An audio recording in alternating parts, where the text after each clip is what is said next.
নমস্কাৰ প্ৰিয় বন্ধু বান্ধৱীসকল, আপোনালোক সকলোকে পুনৰবাৰ স্বাগতম জনাইছোঁ আমাৰ চেনেল এই কুঁহিপাঠলৈ। আমি আপকামিং APSC প্ৰিলিমছৰ বাবে যি মডেল কুৱেশ্যন পেপাৰ ডিছকাশ্যনৰ চিৰিজ আৰম্ভ কৰিছিলোঁ তাৰ পাৰ্ট 4 আজি প্ৰেজেণ্ট কৰিব আগবাঢ়িছোঁ। আপোনালোকে স্ক্ৰীনৰ ৰাইট চাইডে আমাৰ অফিচিয়েল ৱেবছাইটৰ ডিটেইলছখিনি দেখিছে www.ekuhipat.com এই ৱেবছাইটটোত ভিজিট কৰি আপোনালোকে ইয়াৰ বিভিন্ন ফিচাৰ্ছসমূহ এক্সপ্ল'ৰ কৰিব পাৰিব। লগতে বহুতে PDF কেনেকৈ এভেইলেবল হ'ব সেইটো সুধি থাকে। ইয়াৰ যিটো ডাউনলোডছ পৰ্চন আছে তাত গৈ আপোনালোকে PDF সমূহ ডাউনলোড কৰিব পাৰিব আৰু নতুন PDF আপলোড কৰাৰ বিষয়ে ডিটেইলছ যদি আপোনালোকে পোনপটীয়াকৈ লাভ কৰিব বিচাৰে তেতিয়াহ'লে স্ক্ৰীনত দেখুওৱাৰ দৰে আপোনালোকে নটিফিকেশ্যন টেবটো অন কৰি থ'ব পাৰে। গতিকে আশা কৰোঁ আপোনালোকে আমাৰ ৱেবছাইটটো ভিজিট কৰিব। পলম নকৰি মূল বিষয়বস্তুলৈ প্ৰৱেশ কৰিব লওক। আজি আমি কভাৰ কৰিম কুৱেশ্যন 31ৰ পৰা কুৱেশ্যন 40লৈকে। চ' কুৱেশ্যন 31ত সুধিছে এগৰাকী বিশেষ ব্যক্তিৰ বিষয়ে who wrote biographies of Mazzini, Garibaldi, Shivaji and Sri Krishna. He also stayed for America for some time and was also elected to the Central Assembly. Who he is or was. So Mazzini, Garibaldi এওঁলোক Italian war Patriot আছিল আৰু শিৱাজী আৰু শ্ৰীকৃষ্ণ এওঁলোকৰ biography এজন বিশেষ ব্যক্তিয়ে লিখিছিল। তেওঁ আমেৰিকাতো আছিল কিছু সময় আৰু তেওঁ কোন সুধিছে, তেওঁ অপশ্যনখিনিৰ ভিতৰত শুদ্ধ উত্তৰটো হৈছে অপশ্যন চি, লালা লাজপত ৰায়। এই লালা লাজপত ৰায়ৰ বিষয়ে কিছুমান ডিটেইলছ আমি ইয়াত প্ৰেজেণ্ট কৰিছোঁ। ইণ্ডিয়ান নেশ্যনেল কংগ্ৰেছৰ চুৰাট স্প্লিট 1907ৰ পিছত 1907 চনত হোৱা কংগ্ৰেছৰ বিভাজনৰ পিছত তাত দুটা ফ্ৰেকশ্যন হৈছিল, এটা হৈছে এক্সট্ৰিমিষ্ট আৰু এটা হৈছে মডাৰেট ছেকশ্যন। চ' তাৰ এক্সট্ৰিমিষ্ট ছেকশ্যনটোৰ এজন অন্যতম লিডাৰ আছিল লালা লাজপত ৰায়। তেওঁক পাঞ্জাৱ কেশৰীত টাইটল দিয়া হৈছিল আৰু স্বদেশী মুভমেণ্টৰ সময়ত তেওঁৰ বিশেষ অৱদানৰ বাবে তেওঁ চিৰস্মৰণীয় হৈ থাকিব। এই লালা লাজপত ৰায় এগৰাকী দয়ানন্দ সৰস্বতীৰ ফলোৱাৰ আছিল আৰু দয়ানন্দ সৰস্বতী আকৌ কোন আছিল? আৰ্য সমাজৰ প্ৰতিষ্ঠাতা। আৰু এই লালা লাজপত ৰায়ে বৰ্তমানৰ যি PNB পাঞ্জাৱ নেশ্যনেল বেংক তাৰ ফাউণ্ডেশ্যনৰ এক অন্যতম ৰোল প্লে কৰিছিল। আৰু আন এটা খুব গুৰুত্বপূৰ্ণ তথা এক্সামত প্ৰায় অহা কুৱেশ্যন হৈছে all India trade union Congress AITUC। এই AITUCৰ ফাৰ্ষ্ট ছেশ্যনৰ প্ৰেচিডেণ্টটো আছিল লালা লাজপত ৰায়। 1920 চনত AITUC এই বিশেষ সংস্থাটো গঠন হৈছিল আৰু তাৰ প্ৰথম যিটো অধিৱেশন হৈছিল সেই ফাৰ্ষ্ট ছেশ্যনটোৰ প্ৰিচাইড অভাৰ কৰিছিল লালা লাজপত ৰায়ে। ইয়াৰ উপৰি একেটা বৰ্ষতেই কলকাতাত অনুষ্ঠিত INCৰ ইণ্ডিয়ান নেশ্যনেল কংগ্ৰেছৰ স্পেচিয়েল ছেশ্যনতো তেওঁ সভাপতিত্ব কৰিছিল আৰু সেই বিশেষ ছেশ্যনতে মহাত্মা গান্ধীৰ যি নন কোঅপাৰেশ্যন মুভমেণ্ট অসহযোগ আন্দোলন তাক লঞ্চ কৰা হৈছিল। আৰু আনফৰ্চুনেটলি লালা লাজপত ৰায় 1928 চনত চাইমন কমিশ্যন ভাৰতবৰ্ষলৈ আহোঁতে তাৰ প্ৰটেষ্ট কৰোঁতে লাহোৰত ব্ৰিটিছ সেনাৰ হাতত আঘাতপ্ৰাপ্ত হৈছিল আৰু পৰৱৰ্তী সময়ত তাত তেওঁ মৃত্যুক আঁকোৱালি ল'ব লগা হৈছিল। আৰু লালা লাজপত ৰায় এগৰাকী পলিটিচিয়ান বা পেট্ৰিয়টেই কেৱল নাছিল, তেওঁ এগৰাকী খুব ভাল ৰাইটাৰো আছিল আৰু তেওঁ লিখা বিভিন্ন গুৰুত্বপূৰ্ণ গ্ৰন্থ হৈছে England's debt to India, evolution of Japan, India's will to freedom, message of the Bhagavad Gita, political future of India, problem of national education in India আৰু ভ্ৰমণ কাহিনী United States of America. Moving on, question number 32। So' ইয়াত দুটা statement ৰাখিছে। ফাৰ্ষ্টটোত কৈছে যে Aadhaar card can be used as a proof of citizenship or domicile আৰু ছেকেণ্ডটোত কৈছে যে once issued Aadhaar number cannot be deactivated or omitted by the issuing authority. So' এইকেইটাৰ ভিতৰত কোনকেইটা ষ্টেটমেণ্ট কাৰেক্ট সুধিছে। ইয়াৰ এটাও ষ্টেটমেণ্ট শুদ্ধ নহয়। Correct answer will be neither 1 nor 2, কিয়নো আধাৰ কাৰ্ডখন ডমিচাইল চাৰ্টিফিকেট হিচাপে বা চিটিজেনশ্বিপৰ প্ৰুফ হিচাপে ব্যৱহাৰ কৰিব নোৱাৰি। এইটো কেৱল মাত্ৰ এটা আইডেণ্টিটি প্ৰুফ আৰু ই ৰেচিডেঞ্চিয়েল প্ৰুফ নহয়। আধাৰ এক্ট 2016ত ক্লিয়াৰলি এইটো মেনশ্যন কৰা আছে যে Aadhaar number is not proof of citizenship or domicile. গতিকে ষ্টেটমেণ্ট 1টো অলৰেডি ভুল বুলি আমি গম পাইছোঁ। এতিয়া আধাৰ কাৰ্ড ইছ্যু কৰা বা আধাৰ কাৰ্ড ৰিলেটেড যিটো নডেল এজেঞ্চি আছে সেইটো হৈছে unique identification authority of India UDAI। চ' 2016 চনৰ 12 জুলাইত ইয়াক এষ্টাব্লিছ কৰা হৈছিল আৰু ই কোনটো মিনিষ্ট্ৰীৰ আণ্ডাৰত কাম কৰে? Ministry of electronics and information technology. আৰু আধাৰ কাৰ্ড 2016 এই বিশেষ এক্টখনৰ প্ৰভিজন মতে ই কাম কৰে। আৰু এই UDAIৰ জৰিয়তে প্ৰত্যেকগৰাকী ব্যক্তিক 12 digit unique identification number UID number যাক আধাৰ নাম্বাৰ বুলি কোৱা হয় সেইটো ইছ্যু কৰা হয়। আৰু বৰ্তমানলৈকে 8.1 মিলিয়ন আধাৰ নাম্বাৰ ডিএক্টিভেট এই সংস্থাটোৱে কৰিছে বুলি তথ্য উপলব্ধ হৈছে গতিকে সেকেন্ড যেটো স্টেটমেন্ট আছিল যত কোৱা হৈছিল যে আধাৰ কাৰ্ড ডিএক্টিভেট কৰিব নোৱাৰি এবাৰ ইস্যু হোৱাৰ পিছত হেতু অশুদ্ধ so neither one nor two is correct এতিয়া recently Aadhaar and other law amendment বিল 2019 এখন পাৰ্লিয়ামেন্টে পাছ কৰিলে তাক এক্টলৈ পৰিৱৰ্তিত কৰিলে যিটোৱে voluntary use of Aadhaar as a proof of identity permit কৰিছে so it provides that no service or benefit of any scheme will be denied for lack of Aadhaar অৰ্থাৎ Aadhaar card উপলব্ধ নথকাৰ কাৰণে কোনো স্কিম বা কোনো সাৰ্ভিসৰ যি বেনিফিট হেয়া বেনিফিচিয়াৰীক দিয়াৰ পৰা বিৰত কৰি ৰাখিব পৰা নহব এটা পূৰ্বতে আধাৰ একখন বা আধাৰৰ গোটেই পৰিক্ৰমাটো গোটেই প্ৰসেসটো খুব চৰ্চাত আহিছে বিভিন্ন কন্ট্ৰভাৰ্চিয়েল ৰিজনত আধাৰ এক্ট 2016 খনৰ যি কনস্টিটিউচনেল ভ্যালিডিটি সেই বিষয়ে সুপ্ৰিম কোৰ্টত চ্যালেঞ্জ কৰা হৈছিল আৰু এইটো অভিযোগ অনা হৈছিল যে এই আধাৰ এক্ট 2016 এ right to privacy of the citizen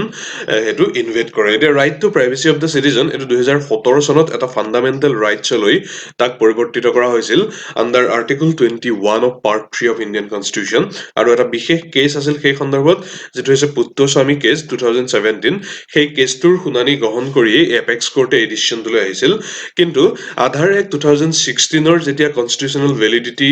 এই চ্যালেঞ্জ কৰা হৈছিল তেতিয়া এখন বিশেষ বিচাৰপীঠ এখন কনস্টিটিউচনেল বেঞ্চে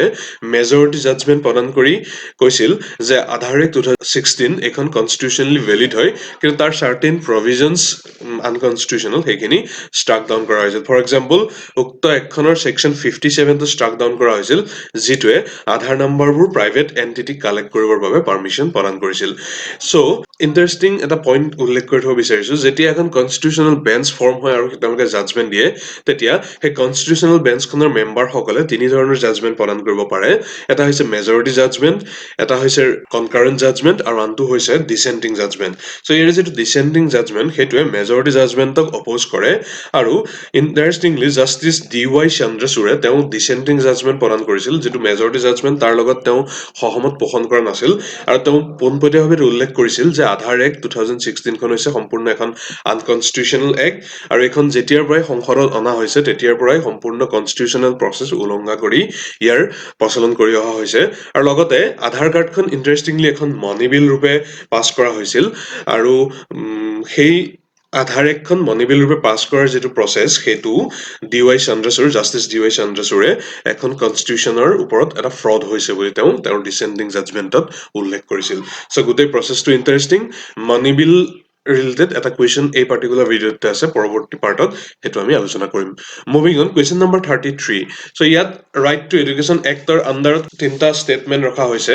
সো ফাৰ্ষ্টত কৈছে যে to be eligible for appointment of a teacher in state the person required to possess the minimum qualification laid down by concerned state council of teacher education সেকেন্ডত কৈছে RT act ৰ মতে প্ৰাইমেৰী ক্লাसेस টিচ কৰিবৰ বাবে primary ক্লাছত পঢ়াবৰ বাবে a candidate is required to pass a teacher eligibility test যেটো টেট বুলি কোৱা হয় বৰ্তমান খুব চৰ্চাত আছে লাইমলাইটত আছে in accordance to the national council of teacher education guidelines so NCT guideline মতে টেট পাতিব লাগিব তাত পাস কৰাৰ পিছতহে প্ৰাইমেৰী ক্লাছত পঢ়াব পাৰিব আৰু থাৰ্ডটোত কৈছে যে in India more than 90% of teacher education institutes are directly under the state governments so এইকেইটাৰ ভিতৰত কোনটো শুদ্ধ আৰু ইয়াৰ ভিতৰত কেৱল শুদ্ধ হৈছে অপচন 2 টোহে অৰ্থাৎ সেকেন্ড স্টেটমেন্টটোহে কাৰেক্ট সো কিয় হেতু আমি এই নোটটোত আলোচনা কৰিছো so Right to Education Act খন অহাৰ পিছত এটো ম্যান্ডেটৰি কৰা হৈছিল যে only those people may be appointed as teachers who are able to clear TET so আমাৰ অসমতো হেতুৱে হৈ আছে বৰ্তমান so statement 2 is right so statement 2 থকা যিকিটা অপচন হেগিটা C আৰু D ইয়াত নাছিল গতিকে এটো অটোমেটিক্যালি ইয়াৰ পৰা কাট খাব বাকি এই দুটা অপচনৰ ভিতৰত কাৰেক্টটো আমি বিচাৰিব লাগিব so next কৈছে যে under RTE Act section 23 NCTE এ ডিসাইড কৰে মিনিমাম কোৱালিফিকেশন so number 1 যেটো statement আছিল যত কৈছিল যে concerned state council of teacher educational qualification বা minimum qualification খিনি তালকে lay down কৰে so হেতু কাৰেক্ট নহয় in fact NCT অৰ্থাৎ national council of teacher education হেতু ডিসাইড কৰে so option A টো অশুদ্ধ হল গতিকে বাকি থাকিল আমাৰ option 2 so that is the correct answer এতিয়া right to education act 2009 খন এখনৰ অনুসৰি 6 to 14 years age gap or যিসমূহ student বা যিসমূহ children তেওঁলোকক free and compulsory education state machinery provide কৰিব লাগিব আৰু এটো 86 constitutional amendment ৰ জৰিয়তে 2002 ত অনা হৈছিল যিটোৱে right to education এটা fundamental right হিচাপে announce কৰিছিল আৰু তাক ইনসাৰ্ট কৰা হৈছিল article 31A of the Part 3 of the Constitution. So এই এমেণ্ডমেণ্টটোৰ বিষয়ে বা এই আৰ্টিকলটোৰ বিষয়ে প্ৰায় এক্সামত সোধে। এতিয়া এইখিনিতে খুব নিউজত থকা এটা টপিক আমি ইয়াত প্ৰেজেণ্ট কৰিছোঁ, আপোনালোকে সেইটো বিষয়ত পঢ়ি ল'ব। চ' ৰিচেণ্টলি গভমেণ্ট অফ আছামৰ এডুকেশ্যন মিনিষ্টাৰ হিমন্ত বিশ্ব শৰ্মা ডাঙৰীয়াই এখন বিল ষ্টেট এছেম্বলিত উত্থাপন কৰিছে, য'ত যিসমূহ মাদ্ৰাছা সেইসমূহক বেন কৰি তাক ৰেগুলাৰ স্কুললৈ কনভাৰ্ট কৰা হৈছে। চ' এই পাৰ্টিকুলাৰ এক্টখনে ফাণ্ডামেণ্টেল ৰাইটছৰ কিবা প্ৰভিজন ভায়লেট কৰিছে নেকি? আপোনালোকৰ তাৰ সেই বিষয়ত বিচাৰ কি সেইটো আপোনালোকে জনাব। আৰু এইটো আৰ্টিকল 30 ইণ্ডিয়ান কনষ্টিটিউশ্যনৰ পাৰ্ট 3 আৰ্টিকল 30ৰ লগত আপোনালোকে কানেক্ট কৰিব ট্ৰাই কৰিব। নেক্সট কুৱেশ্যন নম্বৰ 34টো আমি চাওঁ। ইয়াত টু ষ্টেট সলিউশ্যন যিটো টাৰ্ম, সেই টাৰ্মটো কি কনটেক্সত ব্যৱহাৰ কৰা হয় সুধিছে। চ' কোনখন কাণ্ট্ৰিৰ এফেয়াৰ্ছৰ লগত জড়িত, আৰু শুদ্ধ উত্তৰটো হৈছে অপশ্যন বি, ইজৰাইলৰ লগত। চ' দীৰ্ঘ সময়ৰ পৰা যি ইজৰাইলী পেলেষ্টাইন কনফ্লিক্ট চলি আছে, সেই কনফ্লিক্টৰ এটা এমিকেবল সলিউশ্যন হিচাপে এই টু ষ্টেট সলিউশ্যন এই বিশেষ পন্থাটো ব্যৱহাৰ কৰা হৈছে। চ' এই টু ষ্টেট সলিউশ্যনটোৱে ইজৰাইল আৰু পেলেষ্টাইন এই কনফ্লিক্টটোৰ এটা ৰিজলিউশ্যন প্ৰদান কৰে, য'ত ষ্টেট অফ ইজৰাইলৰ পেৰেলেলকে ষ্টেট অফ পেলেষ্টাইনক এখন ইণ্ডিপেণ্ডেণ্ট ষ্টেট হিচাপে ৰিকগনাইজ কৰাৰ পোষকতা কৰা হৈছে। চ' এই টু ষ্টেট সলিউশ্যনটোৰ জৰিয়তে ইণ্ডিপেণ্ডেণ্ট ইজৰাইল আৰু পেলেষ্টাইন ক্ৰিয়েট কৰাৰ এপ্ৰচ ৰখা হৈছিলে, যিটোৱে কনফ্লিক্টটো ৰিজল্ভ কৰোঁ বুলি ভবা হৈছিল। আৰু এই সন্দৰ্ভত খুব ইম্পৰ্টেণ্ট এটা একৰ্ড হৈছে 1993 অছলো একৰ্ডছ, য'ত প্ৰথমবাৰৰ কাৰণে ষ্টেট অফ ইজৰাইল আৰু পেলেষ্টাইন লিবাৰেশ্যন অৰ্গেনাইজেশ্যন অৰ্থাৎ PLO তেওঁলোকে ফৰ্মেলি ইটোৱে সিটোক ৰিকগনাইজ কৰিছিল আৰু পাব্লিকলি কমিট কৰিছিল to negotiate a solution to their decade long conflict. আৰু এই সন্দৰ্ভতেই আৰু যদি আমি কিছু পিছলৈ যাওঁ, 1910 অৰ্থাৎ 1910ৰ দশকটোত এখন বিশেষ ডেক্লাৰেশ্যন পাছ কৰা হৈছিল, বালফৰ ডেক্লাৰেশ্যন। সেই সন্দৰ্ভত আপোনালোক চৰ্চা কৰিব পাৰে, চাই ল'ব পাৰে। আৰু লগতে ৰিচেণ্টলি ইজৰাইলে খুব চৰ্চাত আহিছে 2018 আই গেছ, তেওঁলোকে নিজকে এখন নেশ্যন ষ্টেট হিচাপে ডেক্লেয়াৰ কৰিছে ফৰ জিউইছ পিপুল। এতিয়া এই নেশ্যন ষ্টেটনো কি, সেই সন্দৰ্ভতো আপোনালোকে চাবলৈ এবাৰ যত্ন কৰিব। এইখিনি চৰ্চাত আছে। নেক্সট কুৱেশ্যন নম্বৰ 35ত সুধিছে যে দিল্লীৰ লগত লংগিটিউডনেলি আটাইতকৈ ক্লজেষ্ট ডিষ্টেঞ্চত কোন আছে সুধিছে, কোনখন চিটি, বেংগলোৰ, হায়দৰাবাদ, নাগপুৰ, পুনে। আৰু ইয়াৰ শুদ্ধ উত্তৰটো হৈছে বেংগলুৰু। চ' নৰ্মেল যদি ডিষ্টেঞ্চ ৱাইজ চোৱা যায়, তেতিয়াহ'লে বেংগলুৰুতকৈ বাকী কেইখনৰ হয়তো ডিষ্টেঞ্চ দিল্লীৰ পৰা কম হ'ব পাৰে, কিন্তু ইয়াত লংগিটিউডনেল ডিষ্টেঞ্চৰ কথা সুধিছে। এতিয়া লংগিটিউডনেল লাইনবোৰ হৈছে it's a measurement of distance that extends from north pole to south pole. এতিয়া দুটা ধৰণৰ এনেকুৱা ইমাজিনেৰী লাইন থাকে, এটা হৈছে লেটিটিউড ডিষ্টেঞ্চ আৰু এটা হৈছে লংগিটিউড ডিষ্টেঞ্চ বা লেটিটিউড আৰু লংগিটিউড। এতিয়া এই লংগিটিউডনেল যিসমূহ লাইন সেইসমূহক মেৰিডিয়ান বুলি কোৱা হয়, আৰু লংগিটিউডনেল ৰানবোৰ নৰ্থৰ পৰা চাউথলৈ আহে, অৰ্থাৎ এই ধৰণে আহে, আৰু যিসমূহ লেটিটিউড থাকে সেইসমূহ এই ধৰণে যায়। এতিয়া দিল্লীৰ লগত বেংগালুৰুৱে প্ৰায় একেটা লংগিটিউডনেল লাইনতেই এই অলমষ্ট প্লেচ হৈ থাকে, আৰু বাকী যিসমূহ চিটি আছে সেইসমূহ একেটা লংগিটিউডনেল লাইনত নাথাকে। ইনফেক্ট সিহঁতবোৰ লংগিটিউডনেল লাইনটো বেলেগ বেলেগ হয়। চ' এইটোৰ হিচাপত যদি লংগিটিউডনেল ডিষ্টেঞ্চ কেলকুলেট কৰা হয়, তেতিয়াহ'লে in comparison to Hyderabad, Nagpur আৰু পুনে, বেংগলোৰ চিটিখন দিল্লীৰ লগত লংগিটিউডনেলি প্ৰায় ছেইম লাইনত প্লেচ হৈ থকাৰ বাবে ইয়াৰ লংগিটিউডনেল ডিষ্টেঞ্চটো কম বুলি গণ্য কৰা হয়। চ' এইটো অলপ কনফিউজিং প্লাছ ইণ্টাৰেষ্টিং। আপোনালোকে যদি লেটিটিউড আৰু লংগিটিউডনেল ডিষ্টেঞ্চটো এবাৰ ভালকৈ আৰু বেছি এনালাইজ কৰে, তেতিয়াহ'লে বেছি স্পষ্টকৈ চাব পাৰিব। এইখিনিতে দুইটা ডিষ্টেঞ্চৰ কথা আমি কৈ থওঁ, যিহেতু লেটিটিউড লাইনবোৰ ইটো সিটোৰ পেৰেলেলি থাকে, সমান্তৰালভাৱে থাকে, গতিকে সিহঁতৰ যি ডিষ্টেঞ্চ সেই ডিষ্টেঞ্চ একেই থাকে। কিন্তু লংগিটিউডনেল ডিষ্টেঞ্চবোৰৰ ক্ষেত্ৰত কি হয়, ই পলৰ ওচৰত তাৰ ডিষ্টেঞ্চবোৰ কমি যায়, কিয়নো এইবোৰ এনেকুৱা ধৰণে থাকে। চ' পলৰ ওচৰত দুইটাৰ মাজৰ ডিষ্টেঞ্চ কমি যোৱাৰ বিপৰীতে যেতিয়া ই ইকুইটৰিয়েল পজিশ্যনত থাকে, তেতিয়া তাৰ মাজৰ ডিষ্টেঞ্চটো আটাইতকৈ বেছি হয়। গতিকে লংগিটিউডনেল ডিষ্টেঞ্চবোৰ তাৰ জিঅ'গ্ৰাফিকেল পজিশ্যন ৱাইজ সিহঁতি ভেৰিয়েবল হয়। লেটিটিউড ডিষ্টেঞ্চবোৰ ইৰেছপেক্টিভ অফ জিঅ'গ্ৰাফিকেল পজিশ্যন সদায় ছেইম ডিষ্টেঞ্চত থাকে। অ'কে, চ' আৰু এটা চেল্ফ ষ্টাডিৰ পইণ্ট আমি উল্লেখ কৰি দিছোঁ। ইণ্ডিয়াৰ মাজেদি খুব ইণ্টাৰেষ্টিং এডাল ইমাজিনেৰী লাইন গৈছে, সেইডাল হৈছে ট্ৰপিক অফ কেঞ্চাৰ। সেই ট্ৰপিক অফ কেঞ্চাৰ 8খন ইণ্ডিয়ান ষ্টেটৰ মাজেদি পাৰ হৈ গৈছে। সেইকেইখনৰ নাম আপোনালোকে নোট ডাউন কৰিব। আমি পূৰ্বৰ বিভিন্ন ভিডিঅ'ত বাৰম্বাৰ সেইবোৰৰ বিষয়ে আলোচনা কৰিছোঁ। এটা হিন্দীত হৈছোঁ, দুখন নৰ্থ ইষ্টাৰ্ণ ষ্টেটৰ মাজেদিও গৈছে। চ' সেই নৰ্থ ইষ্টাৰ্ণ ষ্টেট দুখন কি আপোনালোকে চাব, আৰু লগতে এখন নৰ্থ ইষ্টাৰ্ণ ষ্টেটৰ খুব এখন বিখ্যাত চহৰ উদয়পুৰ, সেই উদয়পুৰখনেই হৈছে ট্ৰপিক অফ কেঞ্চাৰ পাৰ হৈ যোৱা আটাইতকৈ ক্লজেষ্ট চিটি। চ' আপোনালোকে সেই 8খন ইণ্ডিয়ান ষ্টেট আৰু ট্ৰপিক অফ কেঞ্চাৰ ৰিলেটেড ডিটেইলছখিনি ইণ্ডিয়াৰ পাৰ্চপেক্টিভৰ পৰা চাই ল'ব। নেক্সট কুৱেশ্যন নম্বৰ 36ত 6খন কাণ্ট্ৰি মেনশ্যন কৰি দিছে, আৰু তাৰ ভিতৰত কোনকেইখন এছিয়ান সংস্থাটোৰ লগত ফ্ৰী ট্ৰেড পাৰ্টনাৰ হয় সুধিছে সো ইয়াৰ শুদ্ধ উত্তৰটো হৈছে অপচন 1 3 4 and 5 অৰ্থাৎ অষ্ট্ৰেলিয়া দেন চাইনা ইণ্ডিয়া আৰু জাপান এই চাৰিখন কান্ট্ৰি এছিয়ান সংস্থাটোৰ লগত ফ্ৰী ট্ৰেড পাৰ্টনাৰ আৰু আছে আমি ইয়াত চাই লওঁ so association of south east Asian nation অৰ্থাৎ এছিয়ান তেওঁলোকৰ ডায়লগ পাৰ্টনাৰ যিসমূহ আছে তাৰ ভিতৰত 6টা ডায়লগ পাৰ্টনাৰৰ লগত তেওঁলোকে ফ্ৰী ট্ৰেড এগ্ৰিমেণ্ট ইতিমধ্যে সাইন কৰিছে সেইসমূহ হৈছে China Japan Republic of Korea India Australia আৰু নিউজিলেণ্ড এতিয়া ডায়লগ পাৰ্টনাৰ এছিয়ানৰ টোটেল আছে 9খন কান্ট্ৰি আৰু এটা সংস্থা অৰ্থাৎ ইউৰোপিয়ান ইউনিয়ন সেই 9খন ডায়লগ পাৰ্টনাৰৰ ভিতৰত 9খন ডায়লগ কান্ট্ৰিৰ ভিতৰত 6খনৰ লগত এতিয়ালৈকে এছিয়ানে ফ্ৰী ট্ৰেড এগ্ৰিমেণ্ট সাইন কৰিছে আৰু তেওঁলোক হৈছে ইতিমধ্যে কোৱাৰ ধৰণে China Japan Republic of Korea India Australia আৰু নিউজিলেণ্ড এতিয়া ৰিসেন্টলি এটা বিশেষ ট্ৰেড ডিল সাইন কৰা হয় এই 6খন ডায়লগ পাৰ্টনাৰ আৰু এছিয়ানৰ মাজত হেতু হৈছে ৰিজনাল কম্প্ৰিহেনসিভ ইকনমিক পাৰ্টনাৰশ্বিপ RCEP এটো খুব কাৰেন্ট এফেয়াৰ্সত এটা গুৰুত্বপূৰ্ণ প্ৰশ্ন এই মাহতে এটো বিষয়ত চৰ্চাত আহিছিল সো এই RCEP এটো এটা মেগা ৰিজনাল ইকনমিক এগ্ৰিমেণ্ট যেটোৰ বিষয়ে 2012 চনৰ পৰাই এছিয়ান আৰু ফ্ৰী ট্ৰেড এগ্ৰিমেণ্ট মেম্বাৰ পাৰ্টনাৰসমূহৰ মাজত আলোচনা চলি আছিল নেগোচিয়েচন চলি আছিল আৰু ৰিসেন্টলি সেই RCEP সাইন সম্পূৰ্ণ হৈ গৈছে ফাইনালাইজ হৈ গৈছে য'ত ইণ্ডিয়াক বাদ দি ইম্পৰ্টেন্ট এক্সক্লুডিং ইণ্ডিয়া বাকি 5খন ডায়লগ পাৰ্টনাৰে এছিয়ানৰ লগত ট্ৰিটি সাইন কৰিছে এটা ইণ্ডিয়াই কিয় জয়েন নকৰিলে হেতু এটা খুব ইন্টাৰেষ্টিং পইণ্ট সো ইণ্ডিয়াৰ যেটো প্ৰিহেনশন এটো সংক্ৰান্তত হেতু হৈছে যে if India join RCEP then it would provide a way to ship Chinese product into Indian market that would hurt the domestic industries অৰ্থাৎ ইণ্ডিয়াৰ যেটো মেক ইন ইণ্ডিয়া ইনিচিয়েটিভ হেতু হাৰ্ট হ'ব বুলি ইণ্ডিয়াই প্ৰেডিক্ট কৰিছে যদিহে এই ফ্ৰী ট্ৰেড ডিলটো যদি সাইন কৰা হয় এছিয়ান আৰু তাৰ বাকি যিসমূহ ফ্ৰী ট্ৰেড পাৰ্টনাৰ আছে সেইসমূহৰ লগত এতিয়া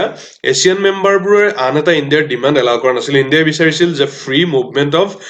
প্ৰফেশনেল ইন মেম্বাৰ কান্ট্ৰি বা labour force in member country অৰ্থাৎ এই RCEPৰ যিসমূহ মেম্বাৰ কান্ট্ৰি সেইসমূহৰ মাজত ফ্ৰী লেবৰ মুভমেন্ট বা ফ্ৰী প্ৰফেশনেল মুভমেন্ট ইণ্ডিয়াই ডিমান্ড কৰিছিল যেটো এছিয়ান মেম্বাৰসমূহে মানি লোৱা নাছিল হেতু ওয়ান দা ৰিজন আছিল ইণ্ডিয়াই এই এগ্ৰিমেণ্টটো সাইন নকৰাৰ বাবে সো ইণ্ডিয়াৰ মিনিষ্টাৰ জয়শংকৰে উল্লেখ কৰিছে যে instead of becoming a member of RCEP India will try to do more bilateral trade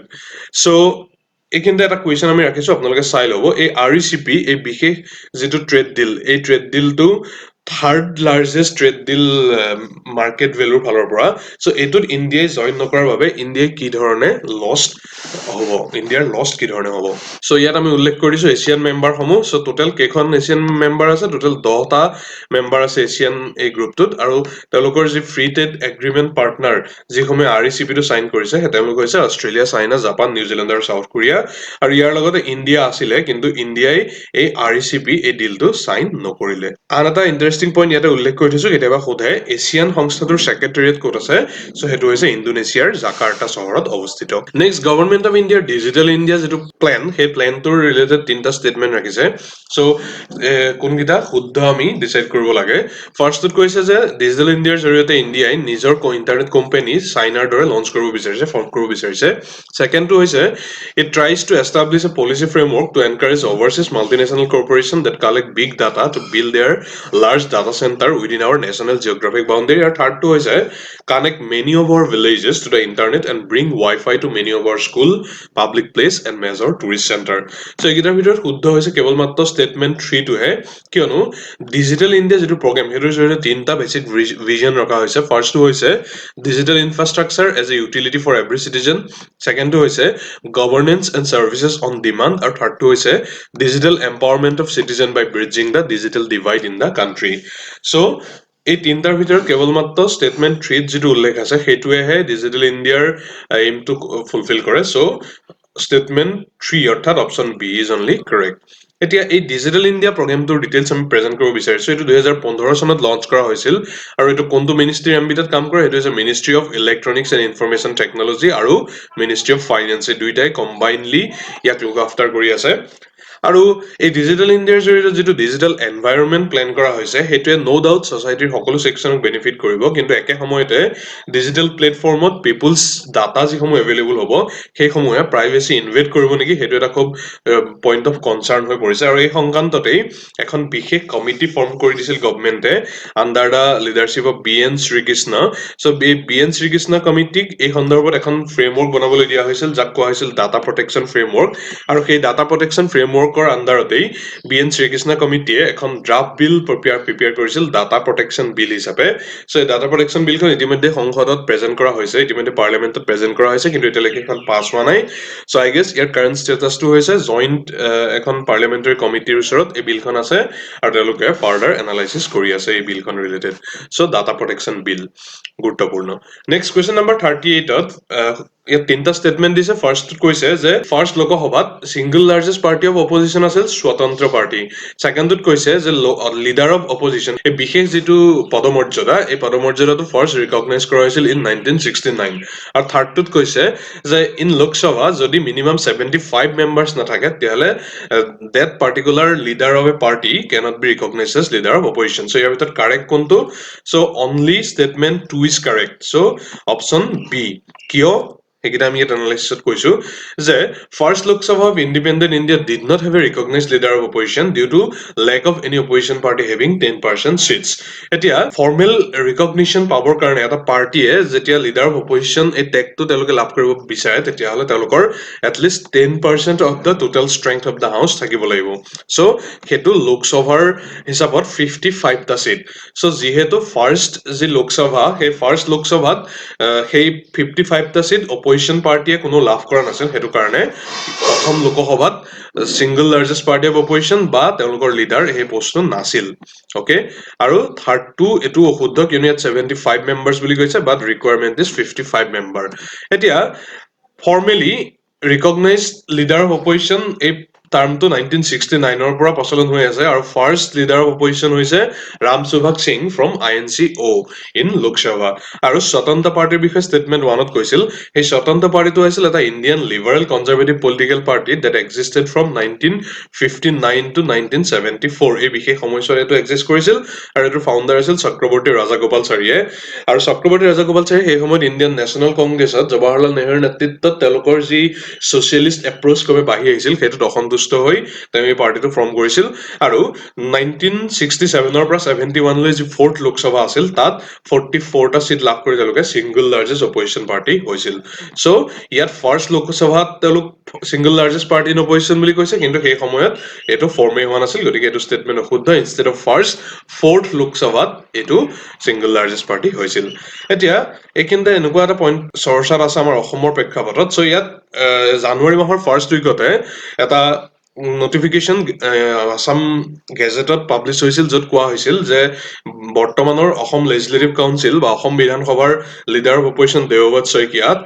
তেওঁৰ যি প্ৰভিজন সেই প্ৰভিজনৰ পৰা ৰিমুভ কৰা হৈছিল citing the reason that Indian national কংগ্ৰেছৰ যি মেন পাৱাৰ তেওঁলোকৰ বিধায়কৰ সংখ্যা ৰিচেণ্টলি অজন্তা নেওগ আৰু আন এজন